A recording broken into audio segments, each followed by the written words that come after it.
السلام عليكم ورحمة الله وبركاته. إن الحمد لله نحمده ونستعينه ونستغفره ونعوذ بالله من شرور أنفسنا ومن سيئات أعمالنا. من يهده الله فلا مضل له ومن يضلل فلا هادي له. وأشهد أن لا إله إلا الله وحده لا شريك له وأشهد أن محمدا عبده ورسوله.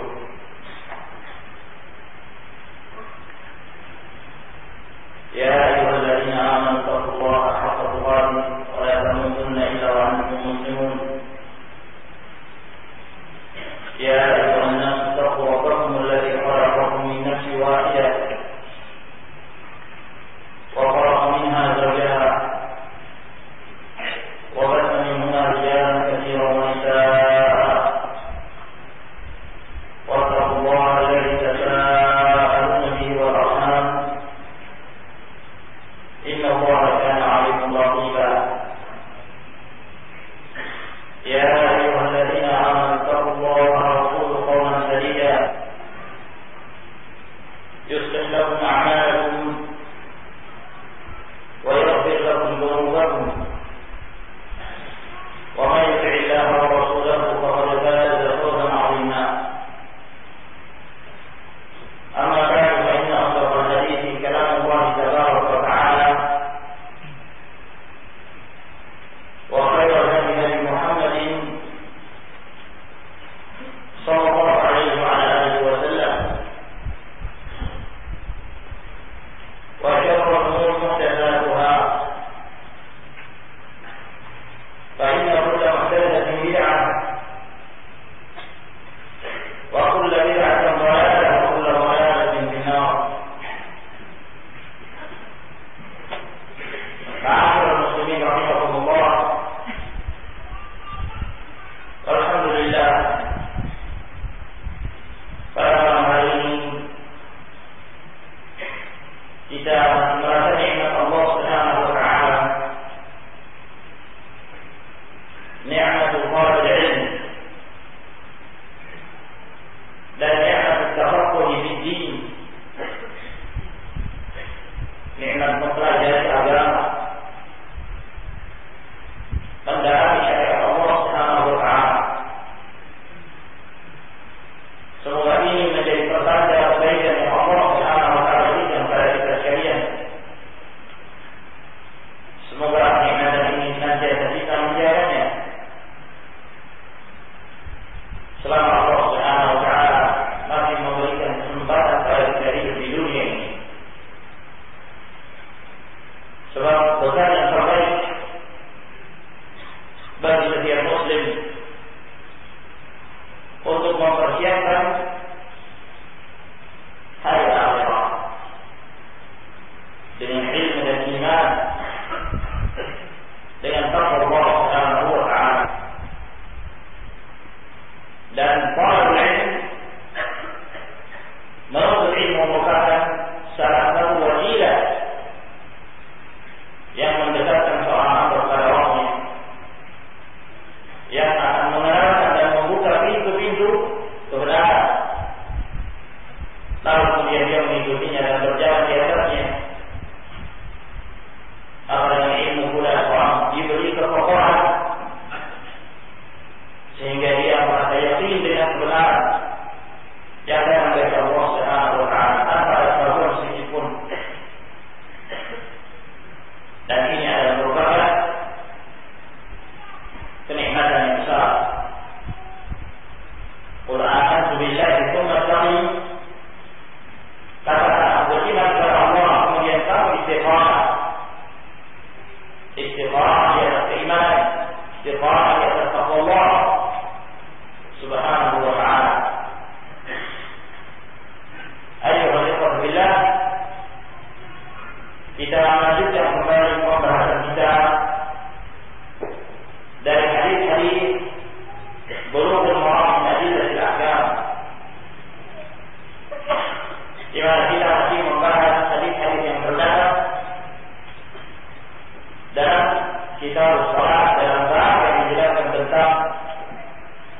hukum dan tata cara pelaksanaan sholat Jumat. Dan pada pertemuan sebelumnya kita telah menyebutkan dua hadis Nabi Sallallahu Alaihi Wasallam yang menjelaskan tentang kebiasaan Rasulullah Alaihi Wasallam dari bacaan beliau pada beliau membaca bacaannya di dalam mengerjakan sholat Jumat. Dalam hadis Ibnu Abbas bahwa Nabi Alaihi Wasallam membaca pada dua rakaat dari sholat Jumat. Yang pertama beliau membaca Al-Jumu'ah dan yang kedua membaca Al-Munafiqun. Kemudian riwayat yang kedua yaitu hadis An-Nu'man bin Bashir radhiyallahu ta'ala anhu yang menjelaskan bahwa Nabi Sallallahu Alaihi Wasallam membaca pada sholat Jumat pada rakaat yang pertama dengan sabbih isma rabbikal a'la dan yang kedua dengan al-azab hadithul wadiyah. Kedua-duanya hadis sehingga terserah bagi seorang imam yang hendak membaca bacaan-bacaan di dalam sholat, silakan dia memilih yang mana dari bacaan tersebut yang terbaiknya. Yang tadi dari Nabi Sallallahu Alaihi Wasallam tentunya lebih afdal, yaitu memilih di antara dua amalan, apakah Jumat bersama dengan Al-Munafiqun atau Al-A'la bersama dengan surah Al-Ghashiyah. Kemudian kita lanjutkan ke hadis yang berikutnya. Berkata Al-Hafiz Abu Fadl Ahmad bin Ali bin Hajar Al-Asqalani rahimahullah ta'ala wa 'an Zaid bin Arqam radhiyallahu ta'ala anhu qala, dan dari Zaid bin Arqam radhiyallahu ta'ala anhu qala, beliau berkata, shalla Nabi sallallahu alaihi wa alihi wasallam al-Eid. Bahwa ketika Nabi sallallahu alaihi wa alihi wasallam mengerjakan salat al-Eid.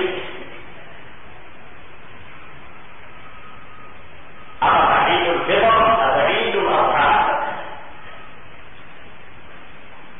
Dan Nabi alaihi salatu wassalam ketika mengerjakan salat Eid tersebut bertepatan dengan hari Jumat. Thumma qada fil Jumat.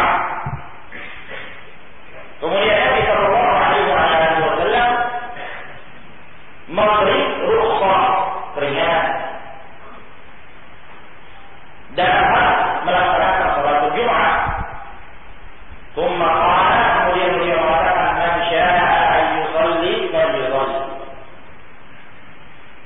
Barang siapa yang ingin mengerjakan salat Jumat, maka silakan dia mengerjakannya.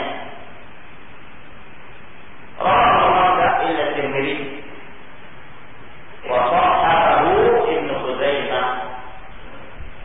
Hadis ini diriwayatkan oleh Imam, yang dimaksud lima di sini adalah Al-Imam Ahmad bersama dengan 4 ulama kitab sunnah. Namun di sini disebutkan kecuali At-Tirmidzi tidak meriwayatkan hadis ini. Lalu kata beliau, hadis ini disahihkan oleh Ibnu Khuzaimah. Ma'asyiral muslimin rahimakumullah.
Dia mengatakan asyhadu Rasulullah sallallahu alaihi wasallam aidain ijtama'a fi yawmin.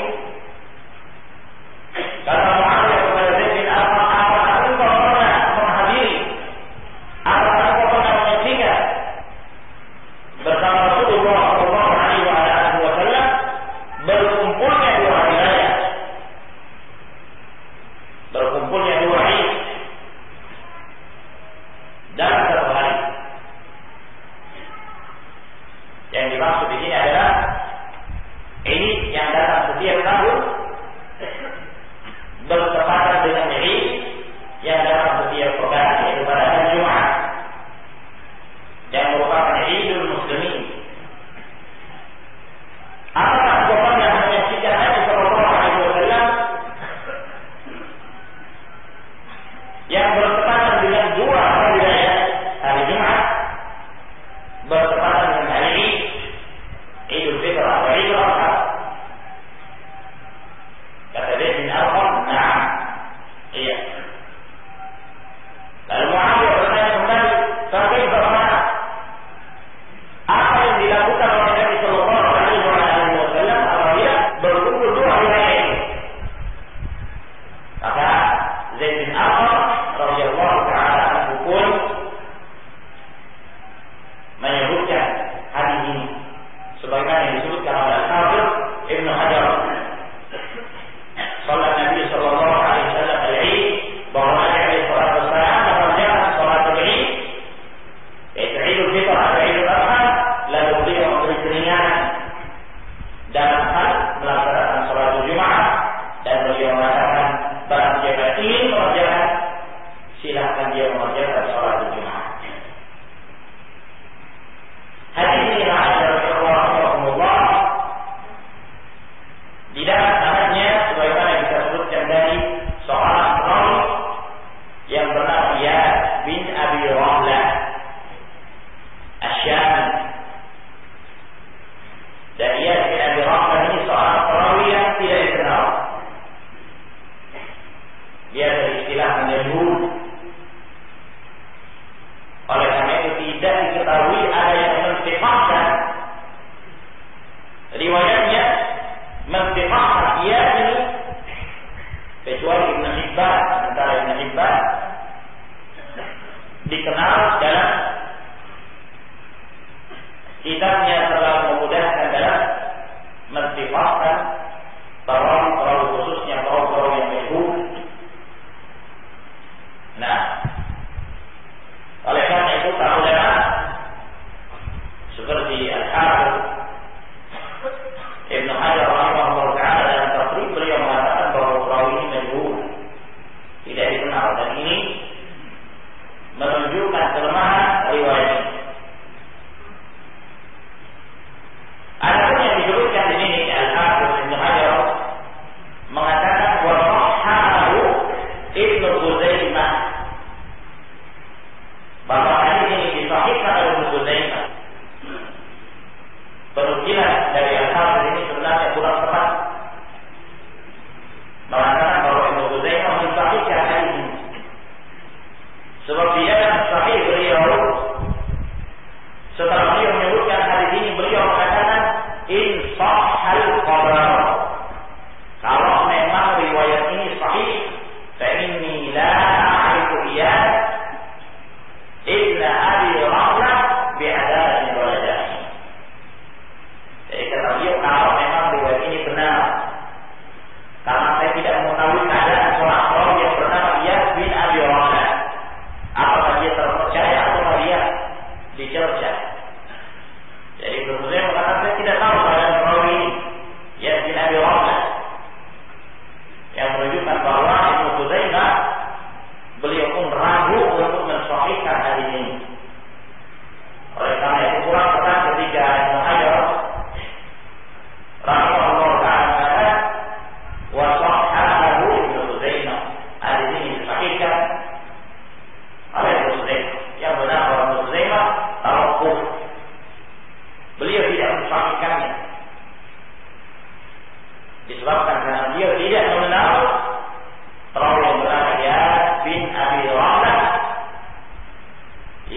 yang beliau juga dikenal dengan keilmuannya dalam hal mengenal para rawi, yaitu gurunya Imam Bukhari, Ali bin Abdullah Madini Abu Hasan rahimahullah taala, telah dinukilkan dari beliau bahwa beliau mensahihkan hadis ini.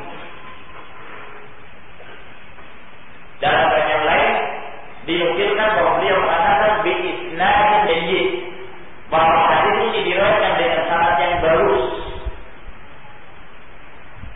Maka ini isyarat bahwa Ibnu Madini rahimahullah taala menguatkan riwayat Iyad bin Abi Ramlah, sehingga ini mengangkat kedudukan riwayat ini.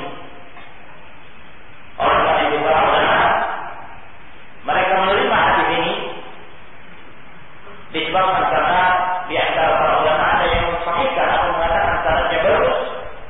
Terlebih dia termasuk di antara seorang yang dikenal dengan keilmuannya, khususnya dalam hal mengenal kondisi para perawi, yaitu Ali bin Abdullah Al-Madini rahimahullah ta'ala, gurunya Imam Bukhari.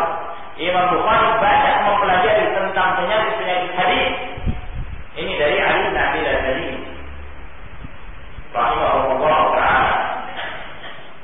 Dikatakan lagi bahwa hadis ini itu dikuatkan dari jalur-jalur yang lainnya. Di antaranya hadis yang dikeluarkan oleh Abu Dawud dalam sunannya dari hadis Abu Hurairah radhiyallahu ta'ala anhu, bahwa Nabi sallallahu alaihi wasallam mengatakan, "Qad ijtama'a fi yawmikum hadha 'inda." Karena Nabi sallallahu alaihi wasallam telah berkumpul pada hari kalian ini dua hari lain, yaitu hari Jumat dan hari Raya tahunan. Lalu kata beliau, "Faman syaa'a ajza'ahu 'an Jumat wa inna mujammi'un." Maka siapa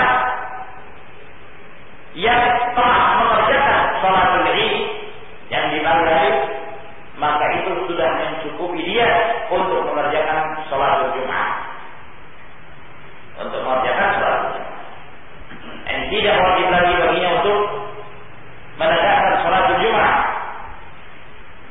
Lalu kata beliau, "Wa inna mujammi'un," dan sesungguhnya kamu tetap mengerjakan salatul Jumat.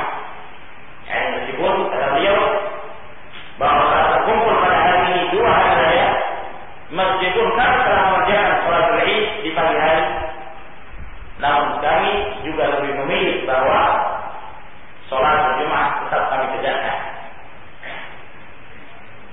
Demikian pula dalam riwayat yang lain dari hadis Abdullah bin Zubair dari Abu, bahwa beliau meninggalkan salat Jumat.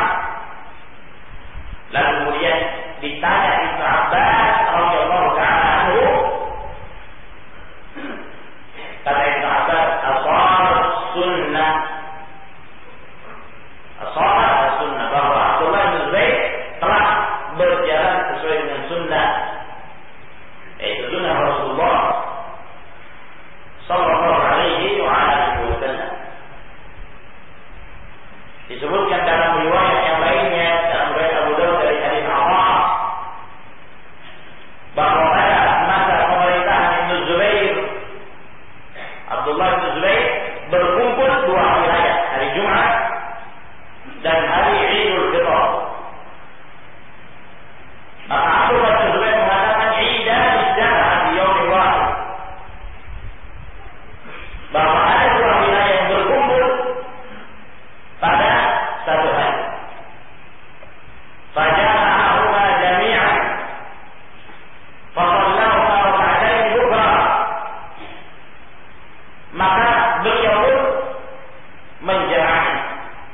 Yani beliau mengerjakan salat dua rakaat di pagi hari. Falam yazid alaihima hatta shallal 'asr. Dan beliau tidak lagi mengerjakan salat, yani di waktu Jumat, sampai tiba waktu asar, maka beliau pun mengerjakan salat al-'asr. Maka dari hadis ini, ma'asyiral ikhwah rahimakumullah, menjelaskan kepada kita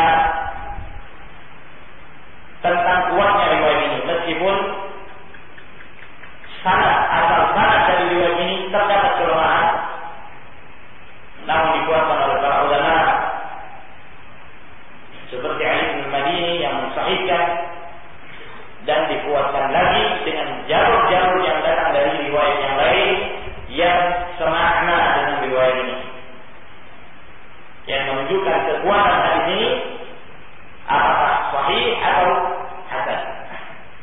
Yani hadis ini bisa dijadikan sebagai hujjah. Hadis ini diriwayatkan oleh Zaid bin Arqam. Zaid bin Arqam bin Zaid Al-Khazraji. Beliau dari kalangan Ansar dan dipersesikan kunyah beliau. Ada yang mengatakan kunyahnya Abu Umar, ada pula yang mengatakan Abu Amir. Dan Zaid bin Arqam ini radhiyallahu ta'ala anhu, beliau tidak sempat mengikuti peristiwa perang Uhud disebabkan karena beliau tidak lulus seleksi, karena waktu itu masih dianggap anak kecil, sehingga beliau tidak mengikuti peristiwa perang Uhud.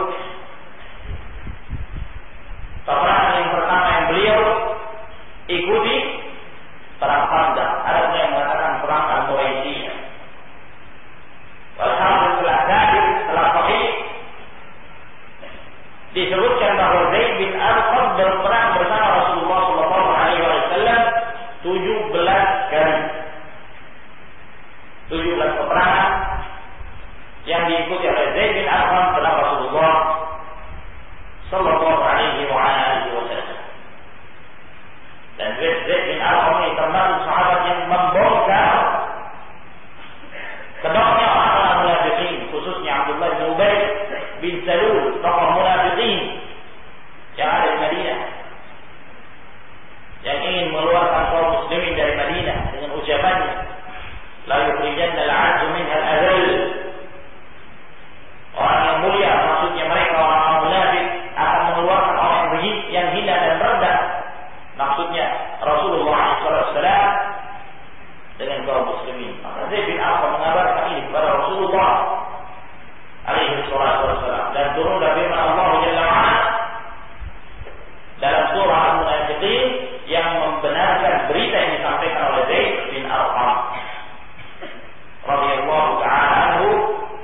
Dan kisah tentang hal ini disebutkan dalam riwayat Bukhari dan Muslim. Di dalam hadis ini, ma'asyiral muslimin rahimakumullah, ada beberapa faedah yang penting untuk kita sebutkan. Perkataan yang pertama dari kandungan hadis ini menjelaskan kepada kita bahwa apabila berkumpul dua hari raya, Idul Fitr atau Idul Adha, bertepatan dengan hari Jumat,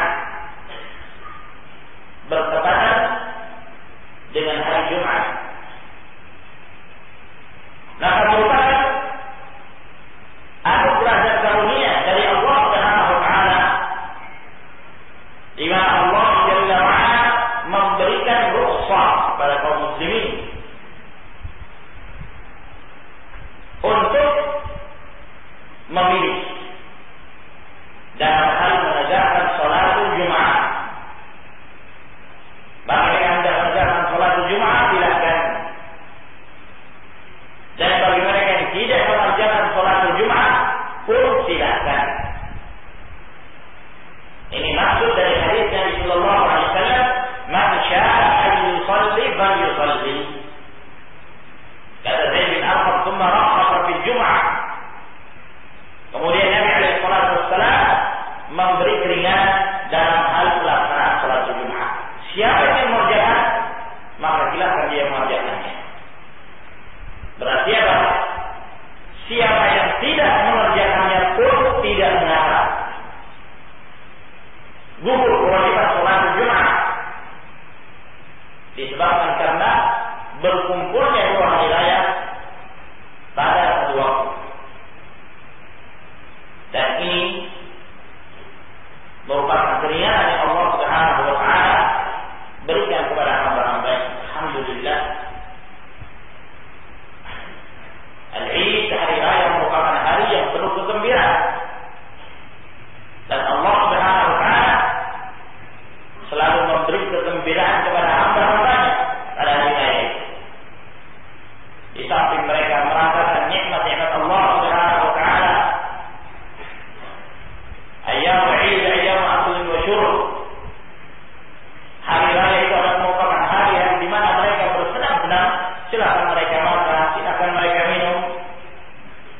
dan ditambah lagi di mana Allah Jalla wa'ala memberi keringanan kepada hamba-hambanya dalam hal melaksanakan sholat al-Jum'ah. Boleh bagi seorang untuk memilih. Jika dia meninggalkan, silakan. Dan jika dia mengerjakannya pun tidak mengapa. Kenapa demikian? Para ulama menjelaskan hal ini disebabkan karena termasuk di antara sebabnya adalah adanya penyerupaan antara sholatul Id, Idul Fitr atau Idul Adha dengan sholatul Jum'ah.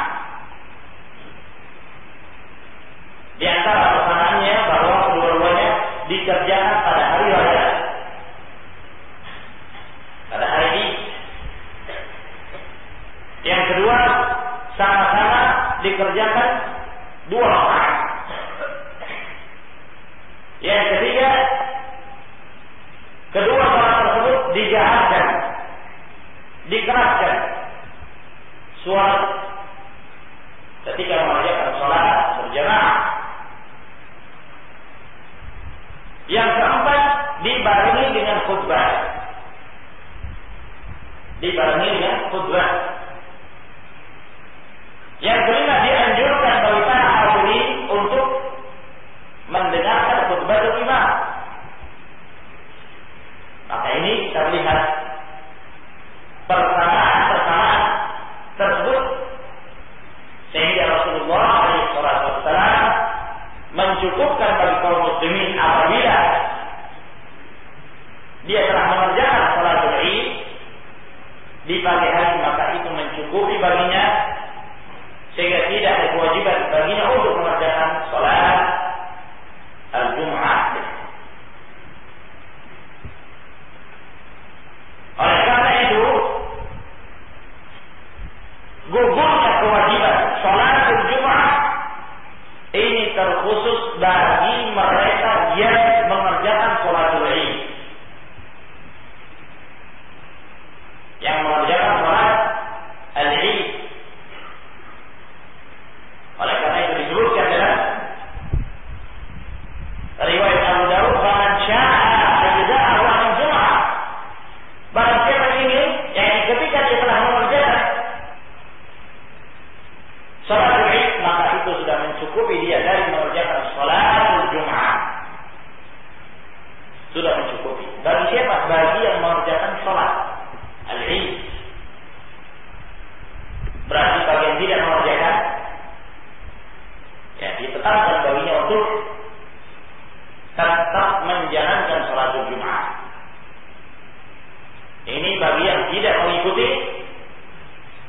sholatul Id, tidak mengerjakan sholatul Id. Ini ma'asyar rahimahumullah. Dan pendapat ini yang dikuatkan oleh Imam Malik dan Abu Hanifah, bahwa gugurnya kewajiban sholatul Jum'ah ini terkhusus bagi yang mengerjakan sholatul Id di pagi hari. Jangan sampai ada ya, dia sudah tidak mengerjakan sholatul Id di waktu Jumat, tidak juga mengerjakan sholatul Jumat. Berarti dia tidak Id, dia tidak mengerjakan salah satunya. Maka ini tidak mencukupi. Ma'asyiral muslimin rahimahumullah. Jadi dia harus mengerjakan sholatul Id, kemudian sholatul Jumat, pilihan, silakan dia mengerjakan atau tidak. Namun yang afdal adalah menegakkan sholatul Jumat. Yang afdal. Oleh karena itu disebutkan dalam riwayat Abu Dawud, "Wa inna mujammi'un." Dan adapun kami tetap mengerjakan sholatul Jumat. Dan apa yang menjadi pilihan Rasulullah SAW, tentu yang demikian lebih afdal, lebih utama. Lalu, ma'asyiral rahimahumullah, timbul permasalahan yang berikutnya. Apabila diberikan keringanan bagi seseorang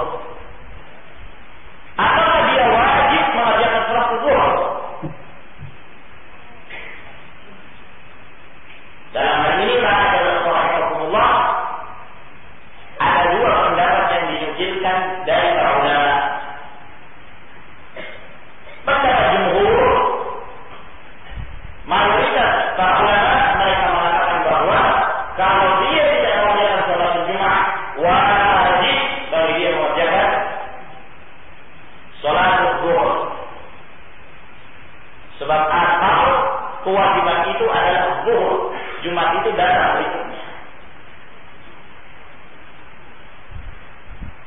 Sehingga ketika dia tidak mengerjakan sholat Jumat, maka dia tetap terkena kewajiban untuk menegakkan sholat al-zuhur. Sehingga kalau dia tidak ke masjid, dia di rumah mengerjakan sholat zuhur 4 rakaat. Ada sebagian pendapat, dan pendapat ini dinukilkan dari Atha bin Abi Rabah. Dia berpendapat bahwa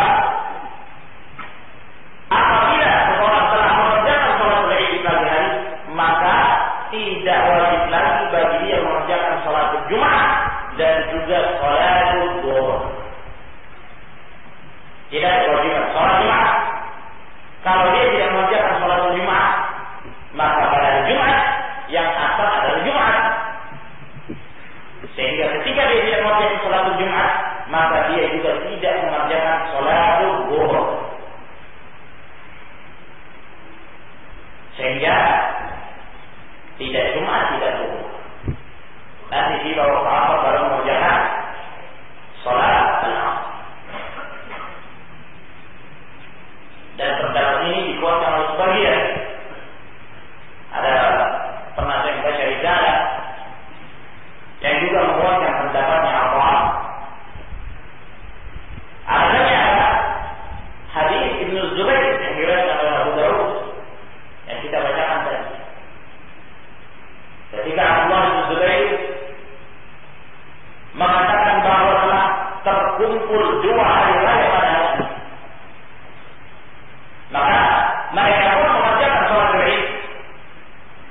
Lalu setelah itu mereka tidak mengerjakan sholat di siang hari. Ya. Tetapi pada Yazid alaihima hatta shallal asra. Dan Abdullah bin Zubair tidak menambah dari sholat 2 rakaat dikerjakan di pagi hari sampai di sore hari baru beliau mengerjakan sholat al-asr. Lalu dia mengerjakan sholat al-asr. Berarti tidak sholat Jumat dan juga tidak disebutkan bahwa beliau mengerjakan sholat zuhur.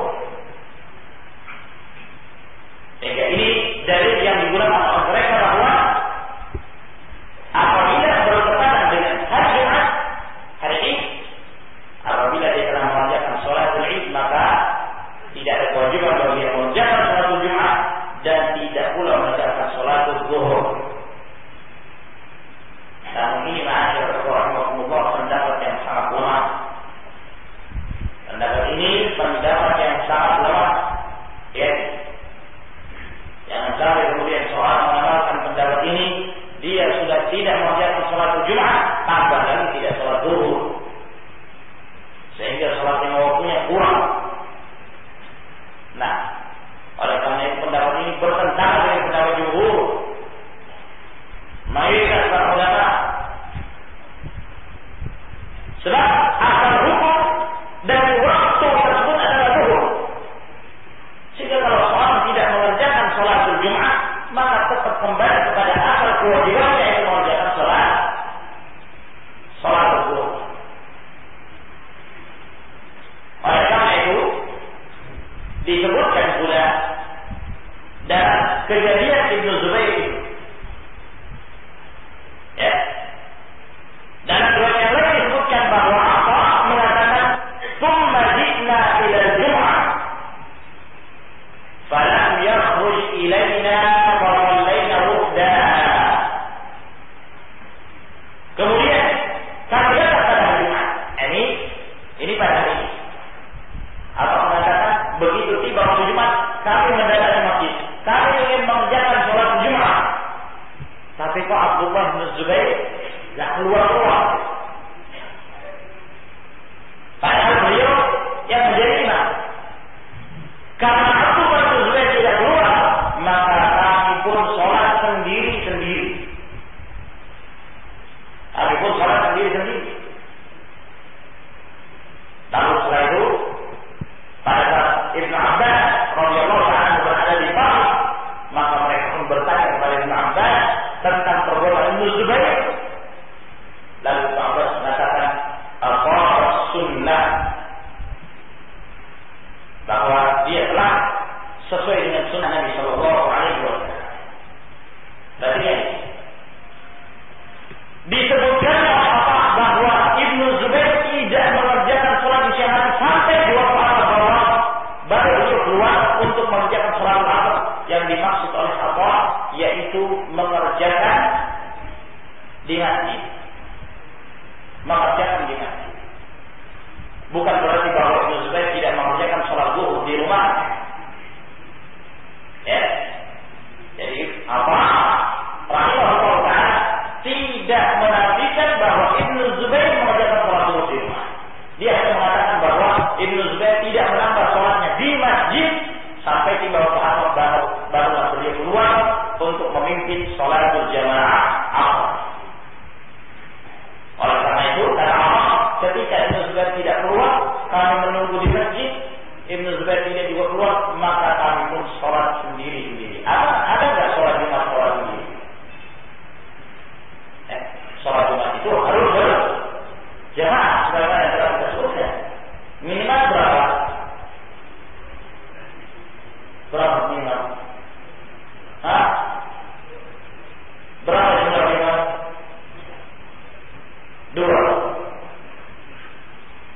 2 sebagai pendapat.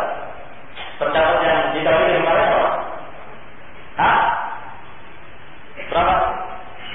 Sudah lupa ini. 3. Nah, pendapat Syekhul Islam rahimahullah ta'ala. Nah, kalau rahimahullah mereka sholat sendiri.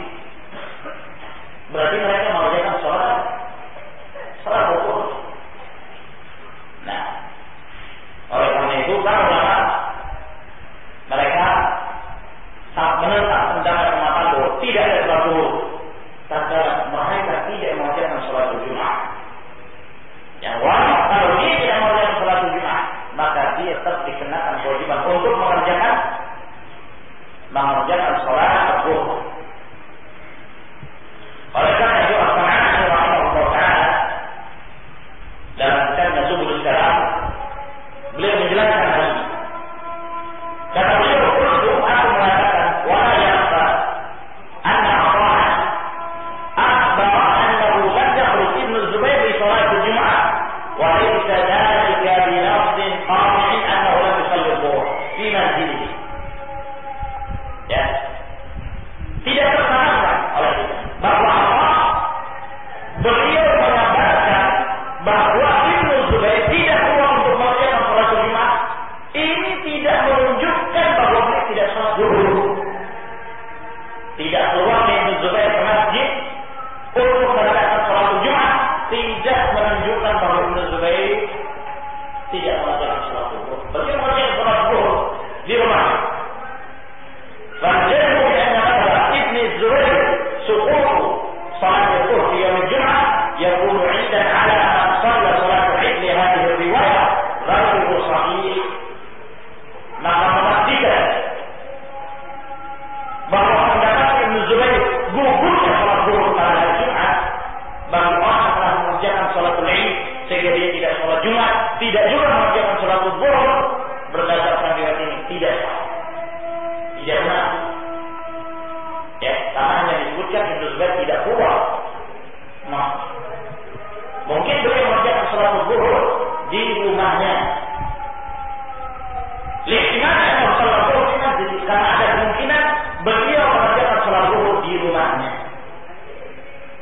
Bagi oleh Allah, anda musallu dan ayat al-zuhra, maka yushiru bi annahu al-aqala bi suqutihi.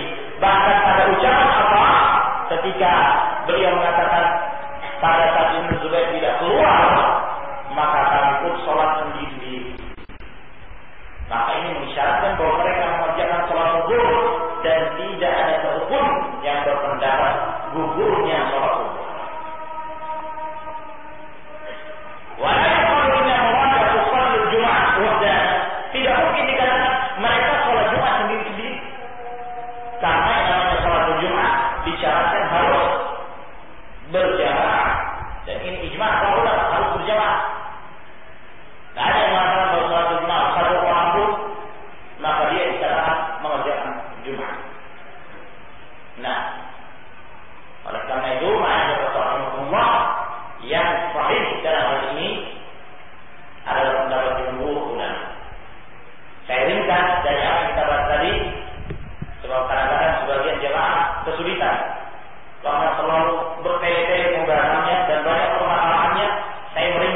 dari pembahasan kita di malam hari ini, bahwa apabila bertemu antara sholat Id dengan sholat antara hari raya dengan hari Jumat,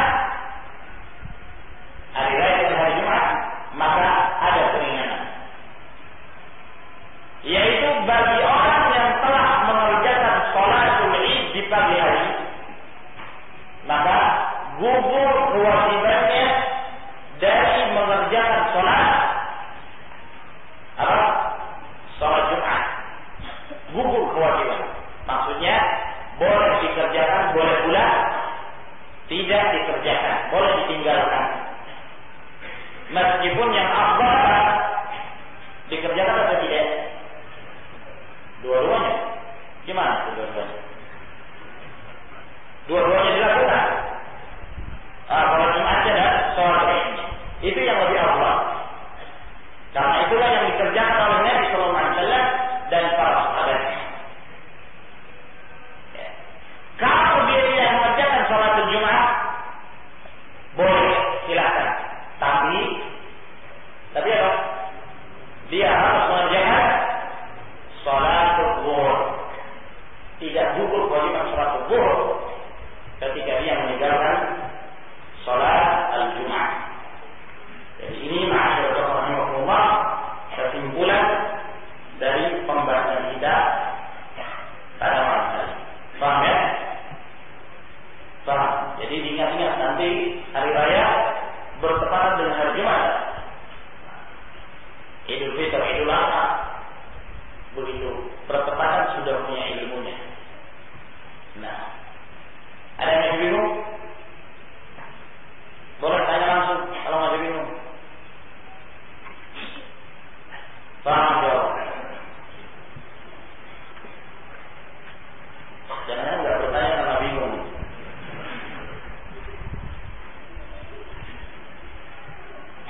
Mudah-mudahan dipaham insyaallah. Baik, saya kira sampai di sini penjelasan kita semoga bermanfaat. Allahu a'lam. Manakah yang diluruskan, mata kaki atau kelingking ketika meluruskan sok, dan bagaimana sok para sholat? Yang diluruskan itu mata kaki dengan mata kaki. Kalau kelingking bengkok itu sok. Ada orang kelingkingnya panjang. Nah, ya, dan bayangkan kalau dipertemukan kelingking panjang dengan orang yang kakinya pendek, tidak akan lurus sholat, tidak akan lurus. Tapi kalau yang menjadi ukuran itu al-ka'bu bil-ka'b, al-ka'b, mata kaki maka lurus. Ya, karena itu mata kaki yang disejajarkan dengan mata kaki saudaranya.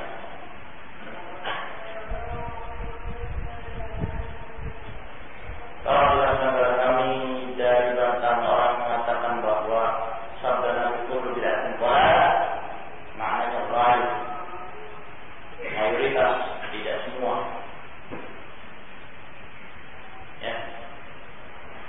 Ya, dilanjutkan saja. Kullu bid'atin dhalalah wa kullu dhalalatin finnar. Mayoritas bid'ah itu sesat dan mayoritas sesat itu neraka. Berarti ada kesesatan yang dalam surga. Benar? Tidak sepantas. Tidak benar ini. Nah, ya. Oleh karena itu, kullu asal hukumnya maknanya adalah istighraqiyah. Tidak dipahami mayoritas. Ya.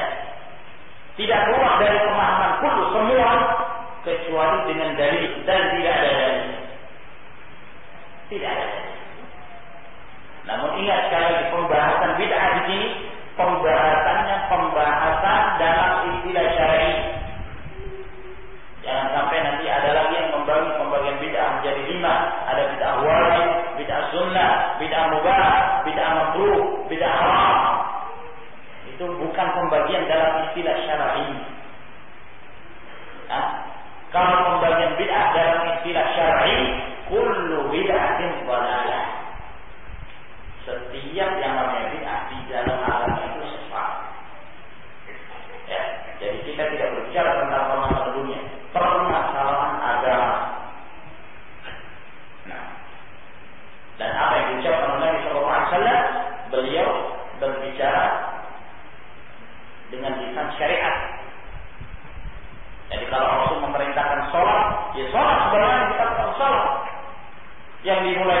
takbir dan diakhiri dengan salam.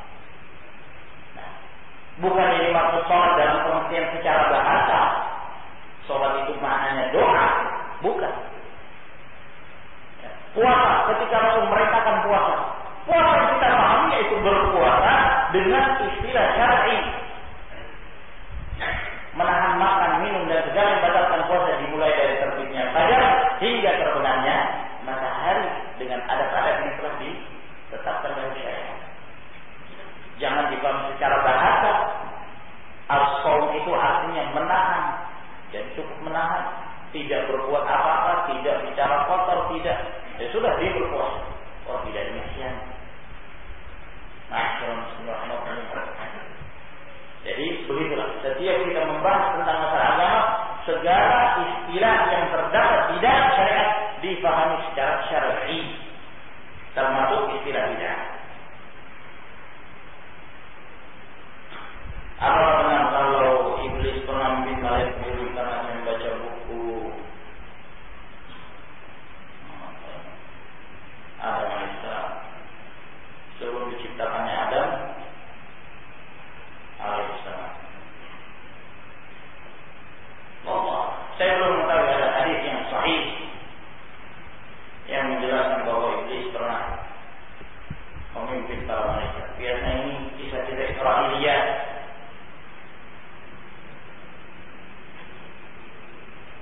Apakah benar Allah menunggu 5 menit ketika manusia melakukan dosa untuk mengucapkan istighfar? Bisa Rasul ada 5 menit. Dari mana? Allah musta'an.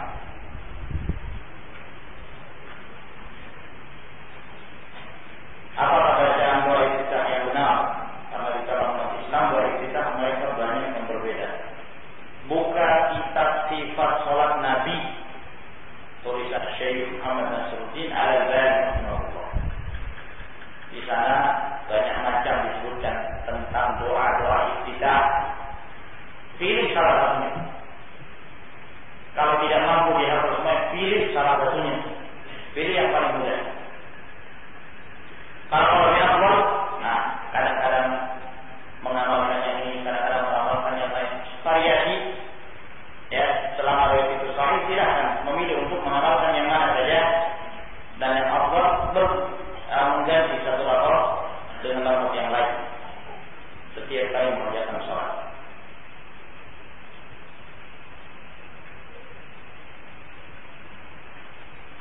Informasi kepada para ikhwan karena selalu mengatur sholat sebelum iqamah dengan alasan mencari sholat pertama. Memang dianjurkan mengatur sholat, ya. Sebelum iqamah, sebelum iqamah sholat. Nah, mengatur setelah iqamah sholat. Nah, tapi mungkin maksud sebagai ikhwan berusaha untuk dirapatkan agar kemudian dia mencari kesempatan mendapatkan sholat yang pertama. Tidak mengapa demikian. Ya, dalam artian tidak dirapatkan seperti pada saat telah ditegakkan sholat. Nah, namun dia hanya menggeser meminta tempat dan apabila masih memungkinkan untuk mendapatkan sholat yang pertama, tidak mengapa. Wa bidzalika falyatanafas al-mutanafisun. Dalam hal yang seperti ini dianjurkan berlomba-lomba mencari sholat yang pertama apabila ada yang longgar dan memungkinkan.